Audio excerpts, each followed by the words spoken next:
capítulo 1, por favor. Quiero predicar un mensaje pues a la iglesia, ¿verdad? Normalmente los miércoles son mensajes, sermones a la iglesia del Señor. Y usted que vino, hermano, pues hermana, abra su corazón. Vamos a escuchar palabra de Dios, que es lo más importante. Cuando dicen amén. Gloria a Dios. Judas capítulo 1, versículos 22 y 23 vamos a leer. Es solo un capítulo, ¿no?, del libro de Judas. Versículos 22 y 23. ¿Cuántos lo tienen en esta tarde? Muy bien, dice de esta manera: algunos que dudan, convencerlos; a otros salvad, arrebatándolos del fuego; y de otros tened misericordia con temor, aborreciendo aún la ropa contaminada por su carne.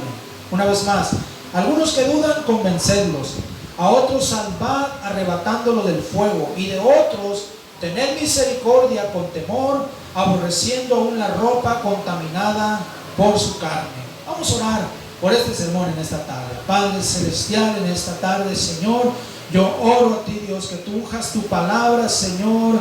Dios, unge, Dios, mis labios y mi corazón, y que el oído de tu pueblo esté atento, Señor, a lo que tú vas a ministrar en nuestras vidas. Te pedimos, Señor, ayúdanos a ver la necesidad, Dios, de la gente, de los perdidos, en el nombre de Jesús. Amén. El rescate del perdido es el título de este mensaje. Amén. Estaba leyendo, ¿verdad? En 1940, durante la Segunda Guerra Mundial, hubo un rescate, se le llamó Operación Dínamo. Se llevó a cabo en el puerto de Dunkerque, en Francia.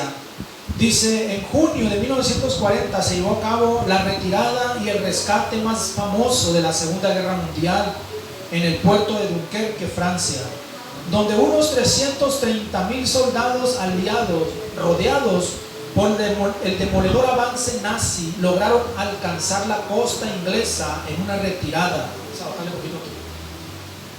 En una retirada, dice, que marcó el devenir de la Segunda Guerra Mundial. Fueron entre británicos, franceses y belgas. Miles de soldados, dice, hacían largas filas en la playa, mientras 7 divisiones ofrecían resistencia en los 80 kilómetros del frente.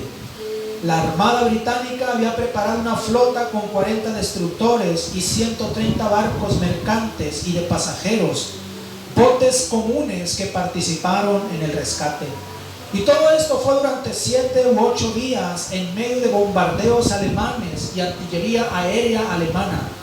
Comenzó el 26 de junio a las 11:30 de la noche y terminó el 26 de mayo, a las 11:30 de la noche, y terminó el 2 de junio a las 3:30 de la mañana, con el último barco partiendo hacia el Reino Unido.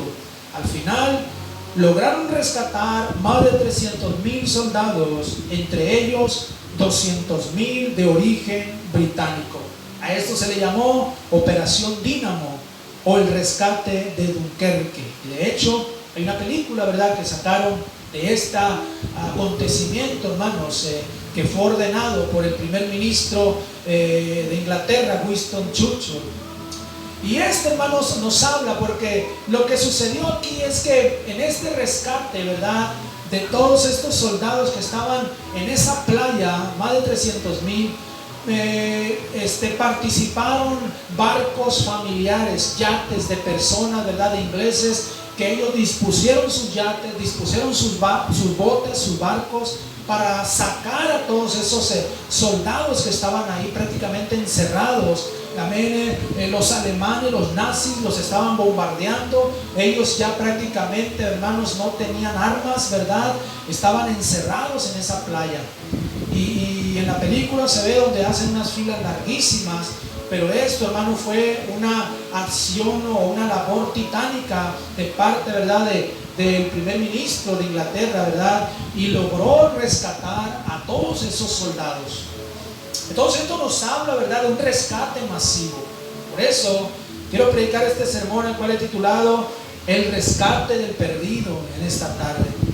Gloria a Dios. Ya leímos el texto, así es que yo quiero hablar en primer lugar de lo que involucra un rescate. Bueno, un rescate, ¿verdad? Usted sabe lo que es un rescate esta tarde. Trata de imaginarse lo que es un rescate, ¿verdad? ¿verdad? Un rescate es cuando alguien está en peligro, ¿verdad? Y alguien llega en su ayuda y lo salva. ¿Cuántos dicen amén? ¿Verdad? O sea, lo rescata. Entonces, un rescate, hermanos, involucra muchas cosas. Unas muy importantes y otras menos importantes, pero involucra muchas cosas. Por ejemplo, rescatar a alguien de entre los escombros de un sismo involucra o implica usar un equipo de protección personal, una linterna, casco, botas, palas, picos, tener un buen oído, ¿verdad? Porque cuando han sucedido sismos, terremotos, hay gente que ha quedado atrapada entre los escombros de algún edificio, ¿verdad? Que se vino abajo, y a veces son edificios de 10, de 15, de 30 pisos. Imagínense, hay gente que queda, ¿verdad?, atrapada entre miles y miles de toneladas de escombros.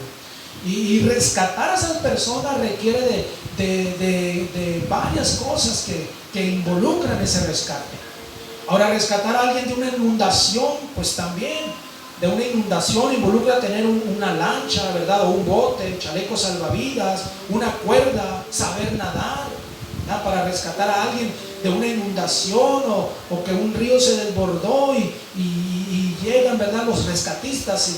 Hermanos, involucra todas estas cosas. De igual manera, rescatar a alguien de un incendio, ¿verdad?, de un edificio que está en llamas, ¿verdad?, o de algún lugar que está en llamas, involucra un traje de protección, casco, botas, escaleras, máscaras antigases, un extintor, cuerdas, etc. Porque un rescate, hermanos, no es cualquier cosa, ¿no? El Señor es algo, ¿verdad?, que tiene que ver con la integridad de las personas o la vida humana en esta tarde. ¿Cuántos dicen amén? Entonces, involucra disposición, principalmente un rescate, involucra disposición, o sea, estar dispuestos a ayudar, a sacar gente, ¿verdad?, del peligro en que están. Involucra esfuerzo también. O sea, amén, se necesita mucho esfuerzo, ¿verdad?, para rescatar gente. Ha habido sismos, ¿verdad?, ha habido incendios, hermanos, donde las personas que participan en el rescate tienen que esforzarse. Hay veces, ¿verdad?, cuando sucedieron esos sismos en México, ¿verdad?, hace unos años atrás, hermanos, la gente trabajaba día y noche por turnos. ¿Por qué? Porque depende, amén, el tiempo es muy crucial. El tiempo es muy crucial. Entonces, involucra esfuerzo, involucra inversión también, dinero de por medio, ¿verdad? Para rescatar gente del peligro, involucra dinero, involucra riesgos, estás arriesgándote. Cuando alguien va a ayudar a rescatar a alguien, se está arriesgando su propia vida. Cuando las Torres Gemelas fueron, ¿verdad?, ese ataque terrorista, hermano, contra las Torres Gemelas en el 11 de septiembre de 2001, se dice que cuando esos edificios se vinieron abajo, esas torres, hermanos, se dice que no solamente murieron la gente que estaba ahí, que no alcanzó a salir, también murieron bomberos, murieron rescatistas, paramédicos. ¿Por qué? Porque es un riesgo también, es un riesgo. Involucra valentía también, involucra compasión. No cualquiera está dispuesto a arriesgarse, amén, a salvar a alguien de un incendio. Tiene que tener compasión. ¿Cuántos dicen amén? Proverbios capítulo 11, versículo 30, vean conmigo, Proverbios 11, 30, vamos a leer en esta tarde, por favor. Dice así: el fruto del justo es árbol de vida, y el que gana almas es sabio. El que rescata almas es sabio. Entonces, rescatar almas, escúchame bien, iglesia, rescatar almas involucra ponerte al nivel de esas almas, al nivel de esas almas, salir del confort, ¿verdad?, salir del relax y rebajarte a la condición de esas personas. Tal vez quitarse uno el traje, quitarse uno la corbata, el vestido, y ponerte algo adecuado para salvar los más que sean posibles. Gloria a Dios, ¿verdad? Porque, hermanos, cuando un gobierno, por ejemplo, rápido se ve cuando un gobernante, un presidente ama a su país, ¿verdad? Muchas veces se ha dicho que hay presidentes, hemos tenido algunos presidentes que cuando ha habido alguna tragedia en México, solamente se ponen ahí para tomarse la foto. Aleluya. Pero qué tremendo cuando vemos a un presidente de una nación que hubo una inundación o hubo un sismo y el presidente, hermano, se arremanga los pantalones, se arremanga la camisa y participa en rescatar gente.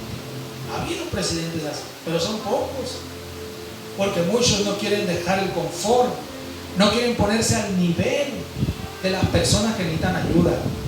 La iglesia debe tener esa posición. Nosotros los cristianos debemos tomar esa posición esta noche. Por eso Pablo escribe ahí en 1 Corintios, hablando acerca de esto, 1 Corintios capítulo 9, versículos 18 al 22, por favor. Dice 1 Corintios 9, 18 al 22, dice así: ¿cuál es pues mi galardón? Que predicando el Evangelio presente gratuitamente el Evangelio de Cristo, para no abusar de mi derecho en el Evangelio. Por lo cual, siendo libre de todos, me he hecho siervo de todos para ganar a mayor número.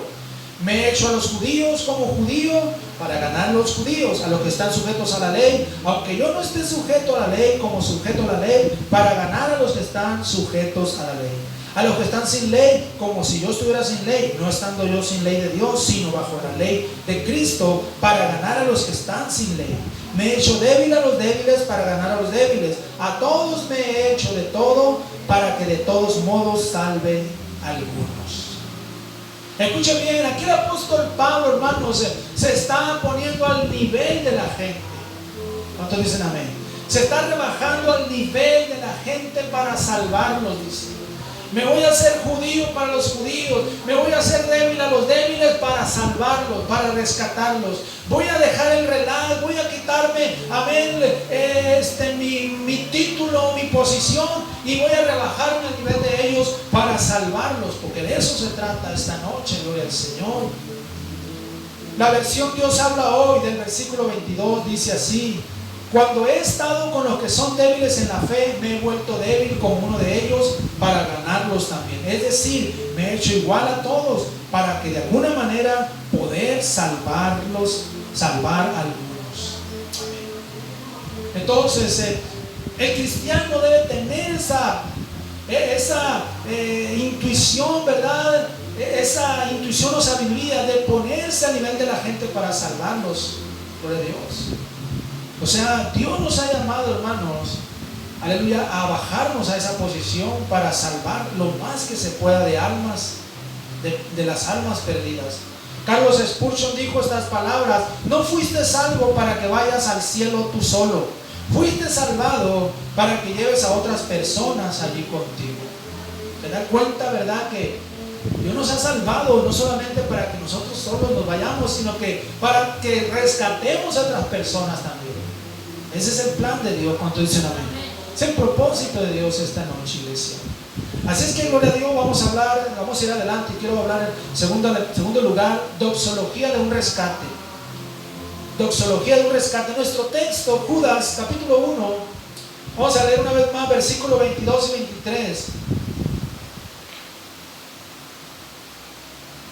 Dice: algunos que dudan, convencedlos; a otros salvad, arrebatándolos del fuego; y de otros tened misericordia con temor, aborreciendo aún la ropa contaminada por su carne. Aquí hay una secuencia, hermano, de 3 cosas necesarias para la salvación de las almas. Gloria a Dios. Aquí el apóstol Judas está hablando de 3 cosas necesarias para la salvación de las almas. Es una secuencia. Primero él habla de convencerlos. Algunos que dudan, convencerlos. Dice Judas, convencerlos. O sea, muchas veces, hermanos, escúchenme bien, un paramédico, un bombero, un rescatista tiene que convencer a la persona para poder rescatarla de donde se encuentra. Porque hay veces que las personas, hermanos, no es fácil rescatarlas, ¿verdad? Amén. Un rescatista, un paramédico, un bombero tiene que trabajar en la mente de la víctima para convencerla y poder sacarla del peligro en que se encuentra. Porque hay personas que cuando están, por ejemplo, si hay una persona entre los escombros, hermanos, hay miles de toneladas encima de esa persona y el rescatista le está hablando, ¿verdad? Pero esta persona está bloqueada por el miedo, ya entró en pánico y esta persona prácticamente el pánico la tiene paralizada. Entonces, el rescatista tiene que convencerla en su mente que puede salir viva de ahí. Si no la convence, lo más seguro es que esa persona no se va a mover para nada, no va a cooperar y va a ser muy difícil que el rescatista la saque. ¿Cuánto dicen amén? Por eso dice convencerlos, aleluya, convencerlos, dice Judas, aleluya, a los que dudan. Cuando yo me salvé, hermano, me tuvieron que convencer para que yo viniera a la iglesia. Y no fue a la primera invitación, sino a las muchas invitaciones.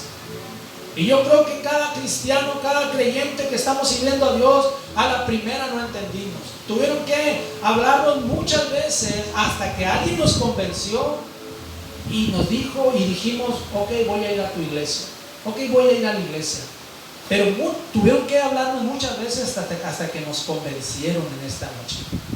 A las muchas invitaciones. La mayoría de las personas necesitan varias sesiones de convencimiento. No todos, pero la mayoría sí. Y la palabra convencer, hermanos, el significado que nos da la Real Academia Española, dice incitar, mover con razones o a alguien a hacer algo o a cambiar de dictamen o de comportamiento. También dice probar algo de manera que racionalmente no se puede negar. Un sinónimo de convencer es persuadir esta noche. Tratamos de convencer a alguien, ¿verdad? Tratamos de persuadir. Y la Biblia menciona muchas veces esta palabra, persuadir, pero también menciona la palabra convencer. Vamos a leer ahí en el libro de los Hechos, capítulo 18, por favor. Hechos 18, versículo 4.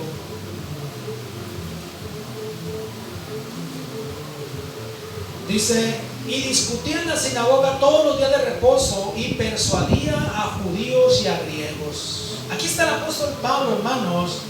Dice que Pablo, hermanos, estaba, amén, siempre, todos los días, tratando de convencer a judíos y griegos. Los persuadía, dice, los persuadía. Era un trabajo de convencimiento. Él estaba haciendo una labor de convencimiento. Eso es lo que tenemos que hacer como iglesia esta noche, ¿verdad? Porque muchas veces decimos, aquí ya hemos predicado mucho, pastor. Aquí ya hemos, bueno, ese es el trabajo que tenemos que hacer, ¿verdad? Convencer, gloria a Dios. Aleluya. Hechos 17, versículo 12 al 4 dice estas palabras, Hechos 17, del 12 al 4. Y Pablo, como acostumbraba, fue a ellos y por 3 días de reposo discutió con ellos, declarando y exponiendo por medio de las Escrituras que era necesario que el Cristo padeciese y resucitase de los muertos, y que Jesús, a quien yo os anuncio, decía él, es el Cristo.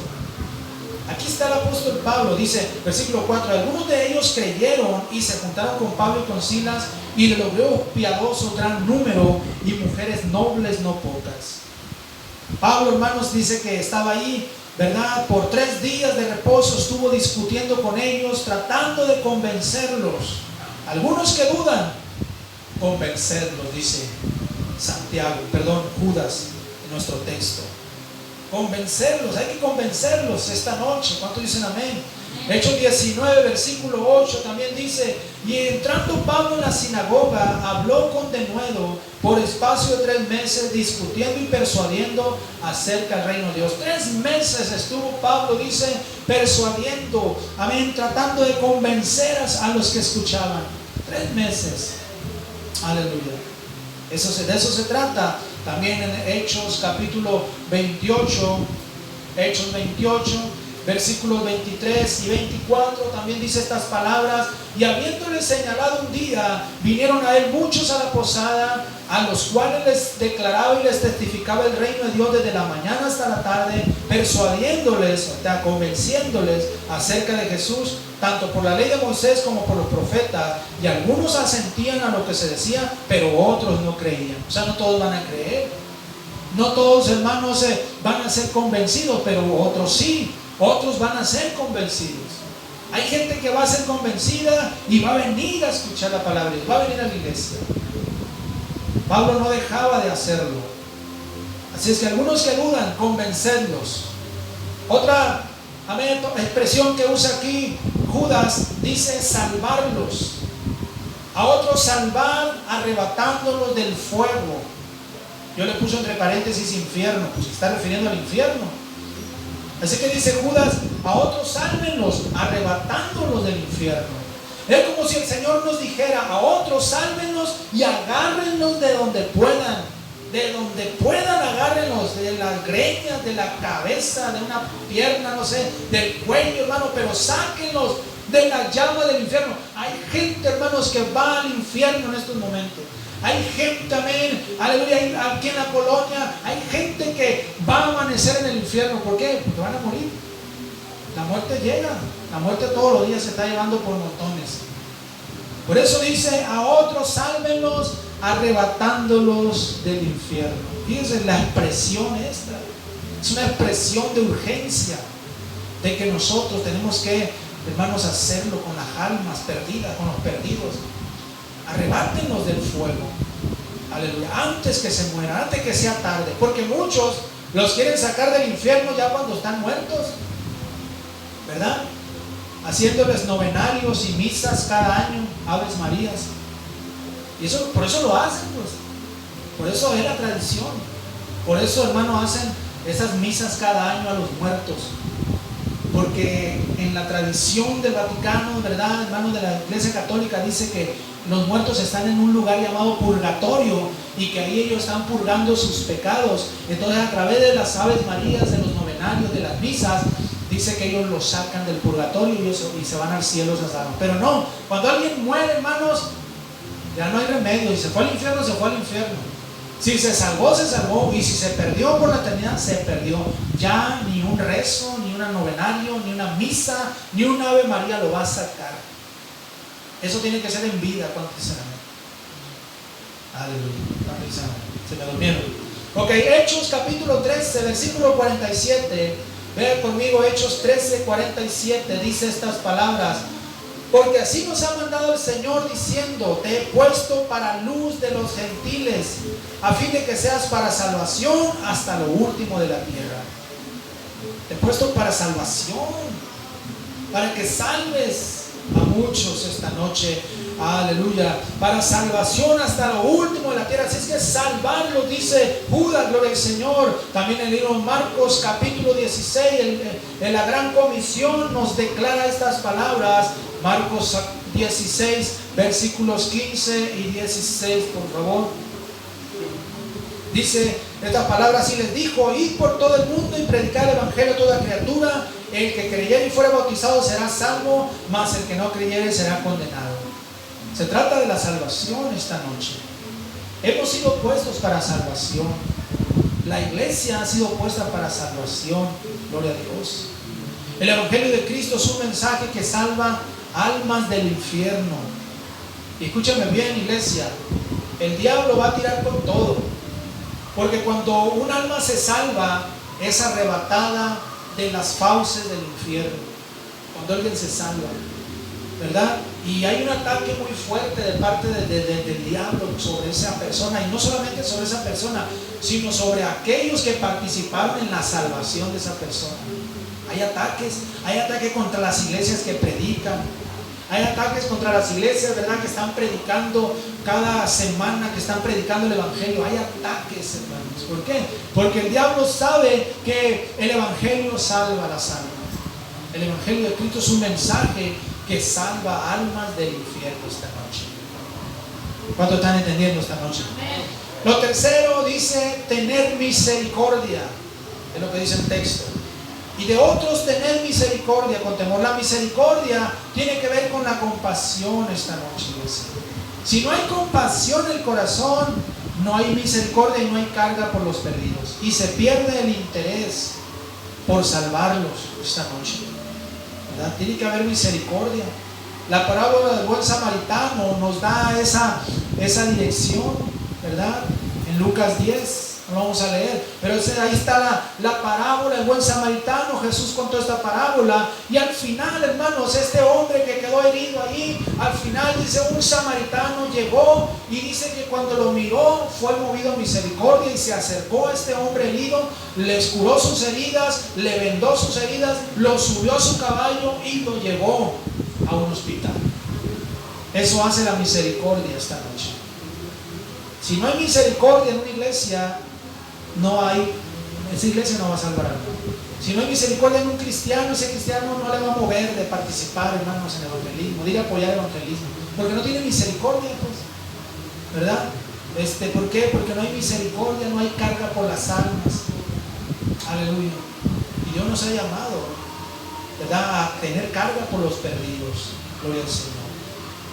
El pecado del egoísmo, hermanos, es lo más terrible que puede haber en un cristiano. El egoísmo es el enemigo de la misericordia, es el enemigo de la compasión. Hebreos, ya conmigo, Hebreos capítulo 2,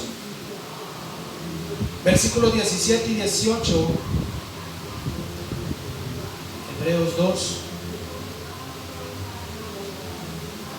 17 y 18 dice estas palabras: por lo cual debía ser en todo semejante a sus hermanos, para venir a ser misericordioso y fiel sumo sacerdote en lo que a Dios se refiere, para expiar los pecados del pueblo.